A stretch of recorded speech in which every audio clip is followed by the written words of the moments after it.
আমাদের দেশের গ্রাম বাংলার প্রধান আয়ের উৎস হচ্ছে কৃষি। তাই আমি আজকে কথা বলবো আমার গ্রামের ধান ক্ষেত থেকে।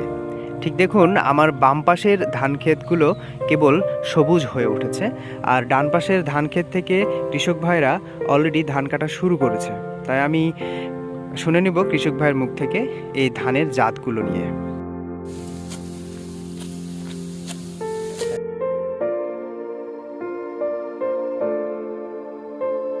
যে এটা আমরা এই যে ভাদই ধান, এটা ভাদই জাত বলে, আর অর্থাৎ পারি যে হ্যাঁ, এই ধানটা যেন এই গত 3 মাস হলো লাগানো, এখন যেন কাটছি, কাটে নিয়ে যায় আপনার ওই মেশিনে, গাড়িতে করে নিয়ে যায় মেশিন দিয়ে মাড়াই দিব।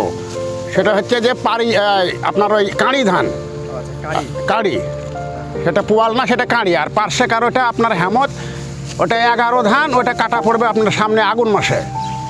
মানে এখনো কতদিন পর? এখনো 2 মাস পর, এই যে আশ্বিন কার্তিক 2 মাস পর কাটা পড়বে এটা। আর এইটা কখন লাগায়? এটা যে ইয়েতে লাগানো হয়েছে, এই 3 মাস হয়ে গেল এটা লাগানো, এখন কাটা পড়ছে ভাদর মাসে। ভাদর মাসে সব থেকে গরম বেশি, হ্যাঁ, আর এই জন্য ভাদর ধানে তা ভাদর ধান বলে। আর প্রতি বিঘাতে 14 মণ 15 মণ এটা ফলছে আর কি এই ধানটা। আপনারা এই নিয়ে কি খুশি? মানে আরো না, 14 মণ 15 মণ বিঘা যদি ভাদে ধানটা হয়, এটাই যথেষ্ট। আলহামদুলিল্লাহ। হ্যাঁ, এটা আলহামদুলিল্লাহ।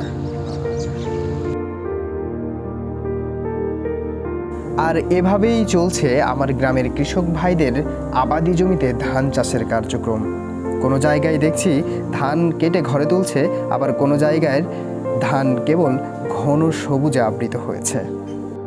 আর সেই ধানগুলোকে নিজ বাড়িতে পৌঁছানোর ক্ষেত্রে ব্যবহার করছে ভ্যান গাড়ি অথবা মহিষের গাড়ি। আর আজকে ছিলাম আমি আপনাদের সাথে মুসা অন দ্য মুভ।